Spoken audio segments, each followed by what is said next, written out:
Hello everybody, and welcome to the latest in the series of webinars where we're focusing on productive engagement.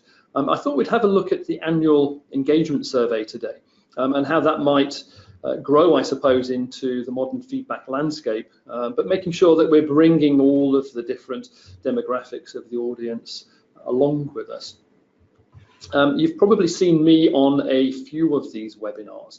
I work at Questback, really trying to understand the market, the trends, the drivers around the world, bringing that back to the business so that we can make solutions, software solutions that really fit with those market needs, and then sharing as much of that knowledge and excitement as I possibly can through things like these webinars. I'm really happy today to introduce Sean Mills. Sean, thanks for coming in, and let's have a robust discussion, I think, about the annual engagement survey and lots of other things. Perhaps you could just introduce yourself to everyone. Yeah, thanks, Scott. I'm delighted to be here. I've recently become an independent management consultant in this field. I've got about 12 years of experience in employee feedback and leadership and people development. I previously was the head of the Ipsos Leadership and Engagement Advisory Practice. Right. And prior to that, I worked for IBM Connexa as head of their consulting for EMEA. Okay, fantastic. I like the word independent, and I'm kind of hoping that you're going to be challenging some of the things that I'm seeing, and maybe share a few war stories as well along the way. It's always great to have examples of things. Right, let's start at the beginning. I've heard the word classical used around the annual survey. This is the sort of survey that HR typically conducts. They roll it out often once a year. It's sort of done to the business, and you can feel a little bit that way. It creates a great snapshot in time, a baseline. I suppose the first question is, are you still seeing this everywhere that you go, or nowhere that you go? Certainly more prevalent in most organisations. So probably 80 to 90% of organisations are still here. They've got an annual survey.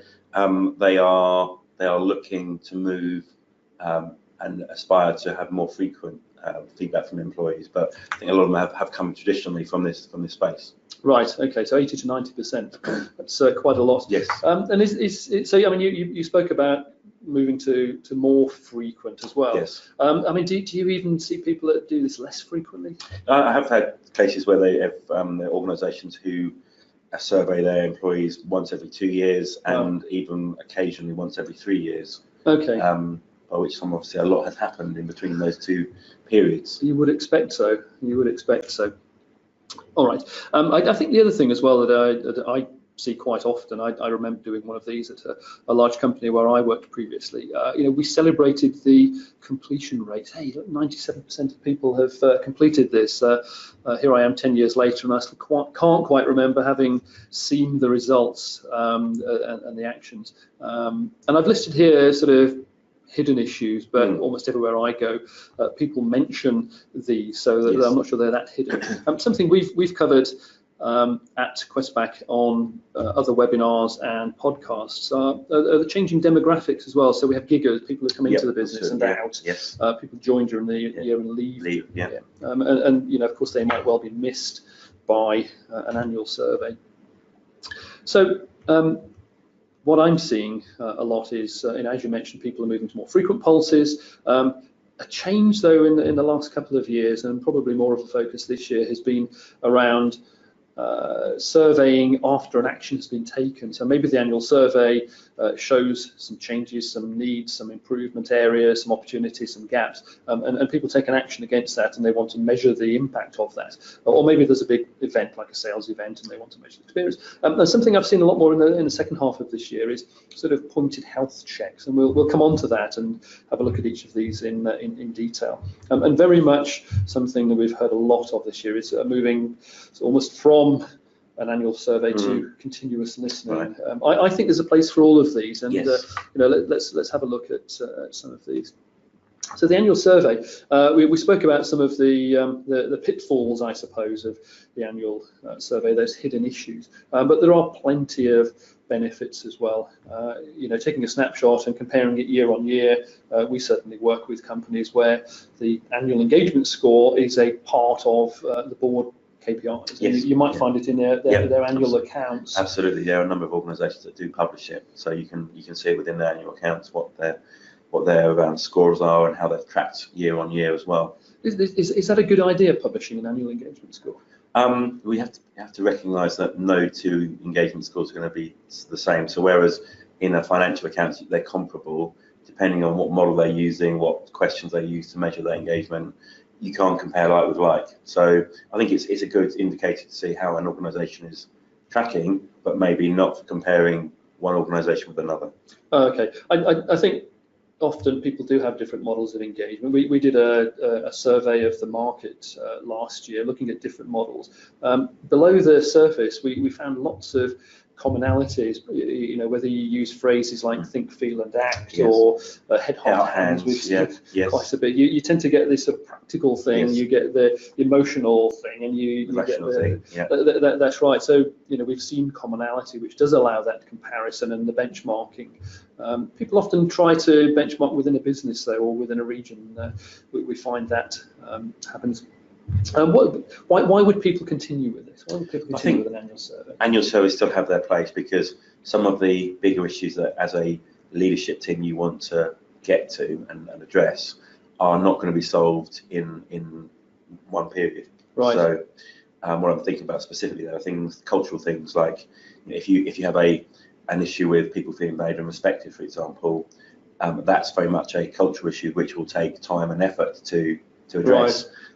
Doing that on even a quarterly basis will probably not show much movement because it takes time for that culture to change. We know how difficult it is to change culture. That's right. But what about something you mentioned there is that the feedback, the insight is consumed by the leadership, and they're deciding what the actions are and if they're related to culture or strategy, yes, direction. That sort of makes sense. But is that still the approach that everybody takes, that sort of consume at the top and roll it down kind of thing? I think it's a good challenge, but I think there are always a dichotomy in this between who is the audience for these results. Is it the front line, yep, who you want to have a better employee experience, or is it the leadership of the organisation who you want to understand what some of the strategic issues are and address them? And what I've seen is some organisations fall between two stools. So I think this is where having more frequent employee feedback is useful because it helps with the front line particularly. Potentially less so for leadership, but I think it still has its place. But that's where the annual survey will really come into its own. What about, have you ever come across any companies that share it with the front line first and then we spoke about that. There was one organisation that I worked with who the results were first published to very much the front line, the shop floor, because it's a manufacturing organisation, okay, who then presented that back to their frontline leaders, who then presented it back to the mid leaders. So effectively, it meant the chief executive was the last person to get the results. Okay, that's an interesting approach, isn't it, for people? So was it consumed sort of by the teams, and then they rolled it up to their leadership and their teams, and exactly, yeah, yes, that was the only way they could conceive of doing it because that fitted with their culture. Right, but how did the CEO feel if he or she was the last person to know? What did that feel like? I think it was a brave. I'd say it was a brave decision. Yeah. Because obviously you want to know. The first thing the CEO wants to know once the survey is closed is what are my results. Right. I think on the flip side, it allowed them to figure out what the actions were being bubbled up from the organisation, rather than having this ivory tower panacea being pushed down. Yeah, it's sort of complementary to, I guess we've all seen TV programs over the years where the CEO goes in, puts a disguise on and works on the shop floor because they want to understand actually what's going on. It kind of fits with that. It's a very interesting approach. Let's have a look at some other things. You mentioned breaking down into quarterly pulses. So yes, some outliers have got something that works every 2 or 3 years, then moving to annual. Yes. But the vast majority, 80 or 90%, you said, have annual surveys, and we see a lot of people thinking that's not frequently enough, and they want to break it down into small chunks. And what are the kind of chunks that people should be breaking down into? Is it using the entire survey for different parts of the organisation, or? Yeah, I mean, again, there's decisions to be made here. So you could use the entire survey to part of the organisation, part of the survey to the entire organisation, or a mix in between. What you shouldn't do is use the entire survey to the entire organisation. Right. Okay. I did work with one organisation that did that every quarter, and what they found was that they didn't take any action, because basically by the time the results came out and been digested, right, the next survey was upon them. Oh, right. So they actually moved back to an annual survey. Oh, okay. So a couple of points maybe there for people to note. On the previous slide, we were talking about giving employees the information first. Maybe that's something you can consider trying. Secondly, we know lots of people are looking and already using pulses. Just have a little bit of a think about whether it's the entire survey or different dimensions of it. We mentioned head, hearts, and hands. Measuring the heart part of it for everybody. To see how that's changed, for example. I think the reason this is very useful as well is because during the year people join the business and leave, and whether they're on permanent contracts and join partway through, or others that leave partway through, or they're contract workers or giggers, vast amount of experience that you're not tapping Yes. into. So, another recommendation, another suggestion would be to run a pulse for people who've joined the business in the last quarter. Absolutely. Because they're not going to be already have done the full survey as well. So it's maybe another way to think about this. We'll keep trying to drop these practical hints in as we go through. A change that we've seen over the last couple of years is yes, timely pulses, but also sort of event-driven or impact kind of pulses. So again, perhaps the annual survey or the pulse highlights an issue. Maybe it's in a store somewhere, maybe it's in a particular region, it's a part of the organisation. You take an action. I don't know, maybe there's a view that the teams are not very good at sharing strategies, so you train everybody on how to share that. You then want to measure the impact of that, and I've certainly found that people will respond better to this because they're seeing that actions being taken, and then they're being asked what's the effect of that. And so you're almost feeding back on the feedback, and I don't know, sometimes we call it closing the loop, Yes. don't we, as well. Yeah. And also for events that I mentioned, something that always makes me smile is, the CEO will do a broadcast. It might be to the company, it might be to investors, and we all rush to have a look at the share price. But nobody ever seems to go and rush and have a look at the employee engagement score or the sentiment. And so, measuring experience after an event like that is important. Something I see, you mentioned bravery as well before about empowering the frontline. We talk to a lot of people about empowering the teams in their business to take charge of their own destiny, and they start off by doing a health check on the team. I mean, again, is this a change you're seeing to this more empowering of managers, sort of democratizing feedback? I think it is, and I think it also feeds very much into agile leadership as well, because it allows local leaders to understand what's going on and make course corrections very, very quickly. I think I'm a big fan of this, but I think there are just some considerations that you need to work through before conducting this. So one is obviously survey fatigue, right? Making sure that you're not having too many surveys one on top of the other, so that people kind of lose the will to fill them in. The second one, which is probably most important, is actually the governance around this. So that addresses survey fatigue, but also you need to be very clear about what it is that you're asking, make sure the questions are correctly formulated, etc. And the third one is it shouldn't take away the ability for managers to have live conversations with people. It shouldn't be used as a barrier or as a sort of shield to hide behind. Yeah, I mean, for me, that's critical. I see all of these things driving collaboration, driving conversations. Yes. Yes, we know that people are likely to be more open in many respects, more transparent when they can enter things into a system and it's anonymous. Of course, you will get people venting, and you've got to watch out for that. But people will be more open, and you can have a look at that and you can share it. But then and it's the sharing.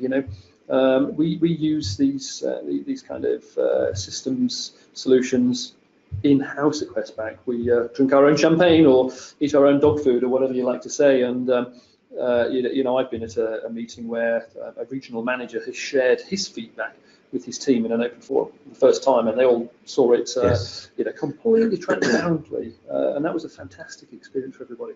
This health check's important. I went to the doctors a couple of weeks ago. I don't go very often, by the way, but I needed something shifting, and the doctor did a very quick health check. He probably did 5 things. Check my temperature and check my pulse and blood pressure, a couple of things, and he said, yeah, you've got a virus. You need to take some antibiotics. He didn't get the full kit out and ask me 120 questions. If he found a problem, I'm sure he would have done a deep dive. And I think that model's absolutely appropriate here as well. What's the health of the team? If there's an issue, then do a deep dive into that, where there might be an issue. So I'm fine, by the way. Good analogy. I hear you're losing your voice a little bit. I've succumbed to your virus, I think. Thank you very much. Glad to be of service. The complete opposite. Some people I think the complete complement to the annual survey is continuous listening. So can we do something, we sometimes call it snackable, weekly feedback, where we're just capturing the little sentiment of the team across the business maybe, and it can be across the business, it can be across a region, it can be individual teams, and just understand what's going on with sentiment, because sentiment often leads engagement. And again, if you're measuring something once every so often and it drops and you miss that change, again, you'll see another webinar where we go into the return on investment of continuous listening. This brings in another part of the audience, millennials, whom I'm told are soon to be the second generation that we're concerned about, because Gen Z are now actually overtaking them in the workforce. But millennials apparently like to give and receive feedback 4 times a day. Which is a little bit too much, maybe. But having this continuous listening on a weekly basis for this course correction prediction. Yeah, I think you're right. I think it does. It prevents any surprises happening when you get your periodic engagement or measure. Because I think if you're right, if you have a long period of time, people's sentiment engagement will fluctuate, and this allows you to track that. So you can take, as you say, course corrections very, very quickly. Would you flip this around? Would you do some of this before you do your annual survey? Potentially, you might just get people used to that culture of giving feedback, because for a lot of organisations this will be a big change and a big development. So I think there is an argument to say, let's start here. Start with sorts of some small questions, small issues, and then build it up to a broader. Yeah, no, it was just something you were saying. I was wondering if actually anything might come out of the small bits of feedback. Maybe you're asking about people, how they think and feel and act, or something like that. They're just one question. And if there's an issue in an area, maybe that's something actually to really make sure you're nailing in your annual survey. And I think one of the things that people, again, just sort of practical hints as we go through, as you're ramping up towards your annual survey, just ask yourselves, what is it that you're hoping to find out, expecting to understand, wondering? Have a bit of a destination in mind for this. I think starting with why is always a good question. Yeah, it'll start at the end as well. That's a phrase I use. That's right. So where do I want to end up, and how am I going to head toward that? Something that I added in actually as we were going through this and doing some research, I got to thinking about most businesses focus purely on the employees. Guess what? It's called employee engagement for a reason, and I think that clearly makes a heck of a lot of sense. But I got to thinking about candidates, people who are applying to the business, and can you gain insight from them. I mean, clearly they're not engaged in the business because they're not working for the business yet, but they are absolutely a goldmine of information. And in particular, people who drop out of the interview process. You've got to wonder why they're dropping out of the process, and is there something that you can do to improve maybe the recruitment process or maybe the onboarding process. We all spend a lot of effort and money on training people up and getting up to productivity. But by measuring something that we call fit through this employee journey, you can really start to predict, for example, year one churn. Are people joining the business and likely to stay with the business? And you can make changes. And there's also this Glassdoor effect. Candidates can now go on to Glassdoor and give feedback, which is great, and they should carry on doing that. But there's opportunity for businesses to capture this for themselves and understand it in greater detail, and not rely on the CEO coming bursting in saying, "Hey, have you seen our Glassdoor score today?" I mean, that's an interesting question. How many businesses that you speak to actually know what their Glassdoor score is? I think increasing amount. One organisation I work with used this as a metric. So they had a target because Glassdoor have a number which they believe indicates that there's a good engagement with their employer brand, and that was their target. So right. they tracked it on a regular basis. Wow. Okay. Yeah, I can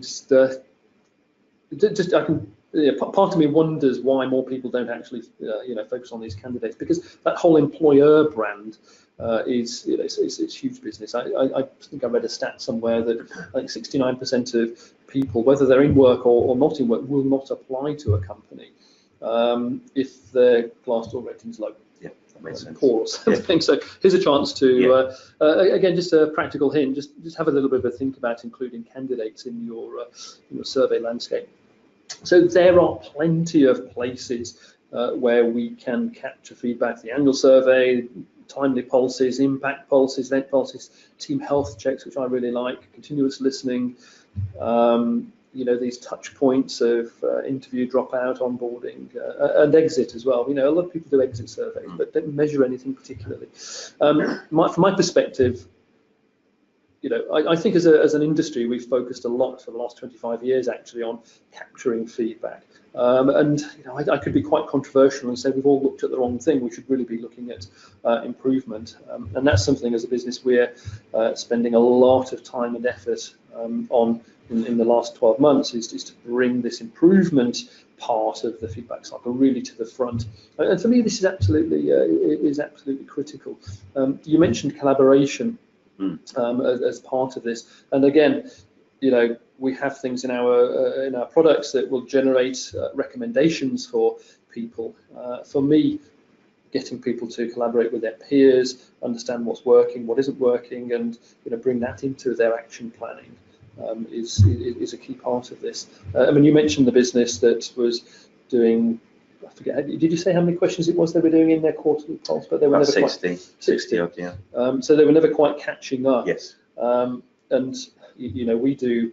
Again, we did a leadership survey here last year, and I was just doing some research ahead of that, saying to people, what do you expect to come out of this leadership survey? And the best answer I had was one word, and it was something. Yes. Yeah. What do you expect us to do with this? Expect you to do something with it. Yeah. I want to see what it is.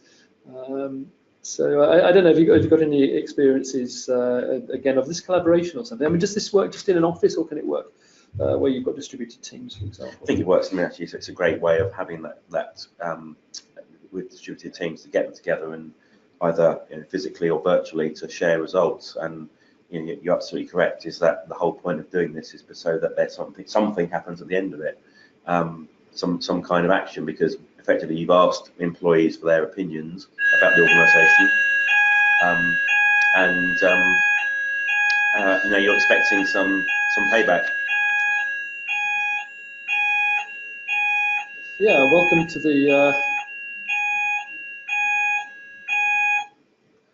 the wonderful world of live recording. That was our weekly fire alarm. We're going to keep going actually, because we're a good 25 minutes through this, and there's nothing like live broadcasting. As some of you will have noticed, actually, we did the broadcast for this yesterday, and there was a lot of background noise, so we thought we'd have another go at it, and we've done well so far. But there was the fire alarm. I think maybe I'll draw an analogy in the moment. The thing with continuous listening is it might set the fire alarm off as well, actually, because suddenly you realise that in a store, in an office, in a headquarters, in the sales team, you've got an issue that you can address. So thanks for the interrupt. I don't know whether we'll edit that out or not, but it was only 15 seconds. Alrighty, and just what about the kind of actions that you should be taking? You mentioned earlier on the annual survey is great for those sort of broad, long-lasting, business-wide initiatives. I think we've spoken quite a lot about course corrections as well along the way. What about the sort of bravery aspect of all of this? Because if we democratise feedback, we have to democratise taking of actions and improvements. Are businesses ready to give their teams that responsibility? Well, that's a very good question of kind of the litmus test, I guess, of the organisation is to what extent are managers and leaders feeling that they can empower their teams. Obviously, the more that they do, the more that actually the whole process works, because people have given their opinions, they've got some views about what should improve. They're now being asked to make that improvement themselves.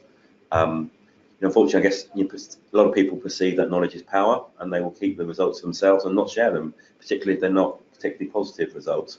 We often see that. Yeah, I mean that's kind of the worst thing you can do in a way, isn't it? Because then people probably get quite suspicious. My manager's the only one who hasn't shared his feedback. I wonder why that is. Yes. And also, why would I give my feedback and gain it? Exactly, that's a key point. Is your completion rates will actually drop off. Yeah, I think that's right. I suppose looking at empowering people is important, giving them that ability, but there's also accountability, because you don't want teams or managers just going off and doing their own thing. So there have got to be sort of checks and balances on this. Is this where sort of impact policies come in as well, just checking on what people really are doing? Have they gone rogue or something? Yeah, I think again, is the action that you think is happening actually happening, and is it impacting on your key metrics, be that engagement or whatever? Yeah, I think another good suggestion that we saw at one customer in their impact policies, they actually asked about the process. So did your manager share the results in a timely fashion? Did you brainstorm solutions? Did you collaborate with other people around the business? How did that feel to you? Did you feel as though you could be open and transparent? Yes. One of my favourite stats is that if you ask those kind of questions, what you'll find typically is that people who answer yes to those questions, that basically have seen action, their engagement scores will be up to 50% higher than those who say 50%? no. 50%. So well, it's got to be worth having, hasn't exactly. it? Exactly. Alrighty, we're coming up a little bit toward time. I want to finish on where people might start. We've covered a lot of ground, and moving from an annual survey to all of those other surveys, that's probably too big a step for most people. There's a bit of a maturity curve we talk about, where people are adding different elements over time as they mature in this sort of feedback landscape. A great place to start, if you have a current engagement survey and you're looking to replace it, or you're coming round to your annual cycle and you're ready again to get thinking about next year's, there's a great place to start there. Companies with no engagement survey as well, that's potentially one place to start as well. Of course, not so many of those. I'm just trying to get rid of a little thing on the screen there. We'll live with that. The second place is if you have an annual survey, and these are just some screenshots and dashboards from our annual engagement survey. You can break this up into policies, and again, you can filter and choose on the kind of audience or the kind of questions that you want to ask, and you can start to see trend lines and those kind of great things in there. So as you would expect, we've got solutions ready-made that people can get started quite quickly. This whole thing about empowering team managers. What you don't want is what sometimes people call the Wild West, with every manager inventing their own questions and their own surveys and kind of cracking on and doing their own thing. So by providing ready-made templates, you've got that control, that oversight from HR centrally, but the teams are using them as they see. That's the governance that we were talking about. Absolutely. That's right. Continuous listening. Asking for a weekly beat, a little weekly snapshot of what's going on, snackable insight we call it. It allows you to create these kinds of trend lines, and you can start to track sentiment going through. I just wanted to share some of these sort of screenshots really of things that are going on. And the last thing we mentioned was the employee experience and the employee journey. And if you look closely there, you can see the different stages of the employee and the candidate journey, and you can track how they feel they fit with the organisation. Again, giving you a little bit of prediction as to people's likelihood to turn up and turn on in the business. So a quick fly through there of how we can help people with some of the practical things that we've spoken about. Here's an interesting one. We've spoken about bravery a few times. You know, empower your frontline, empower your managers, share your feedback instantly with the frontline. Include candidates. That's not such a brave step. It's relatively straightforward. Just start asking a few more people a few more questions. So a couple of people have put questions into the chat facility. If you've got other questions, please do so, and we'll try to answer them.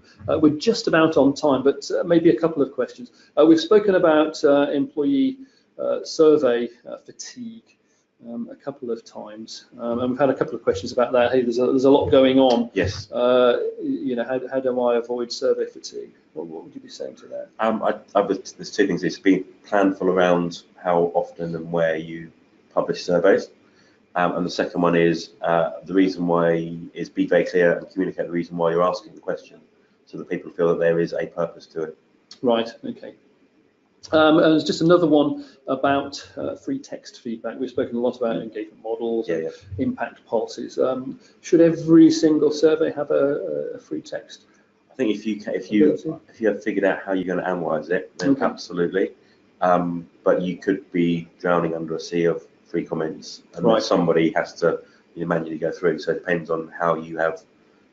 What you've set up to analyse those comments. So is this the place for text analytics, AI, robotics, that kind of stuff? Absolutely, that's where that really plays in very, very nicely. Right, okay, so there's a technology part to this, but there's also the personal thing. I mean, I know I love looking through lots and lots of comments because it gives me a sense of what's going on. But yeah, there are times when a word cloud, for example, will give me a real sense. And it gives me something to share as well, so not just my opinion, but actually a view of things. Well, fantastic. Please do keep those questions coming in. If you'd like the slides that we've shared today, just drop us an email at info@questback.com or my email address, scott.hayhoe@questback.com. More than happy to answer those questions. If you've got questions directly for Sean, send them through to me. You'll find Sean on LinkedIn as well, I'm sure, and you know what he looks like now. So hopefully people will track you down and send you questions. Thanks very much for coming in and sharing your insights and knowledge. No problem. Some great examples there. I think that really helped to illustrate the opportunities. Thanks everybody for listening. Sorry for the fire alarm. And I guess I'm hoping a little bit like Sean that the video comes out nice and cleanly as well. So thanks everybody, and we will see you on the next webinar. Thanks very much.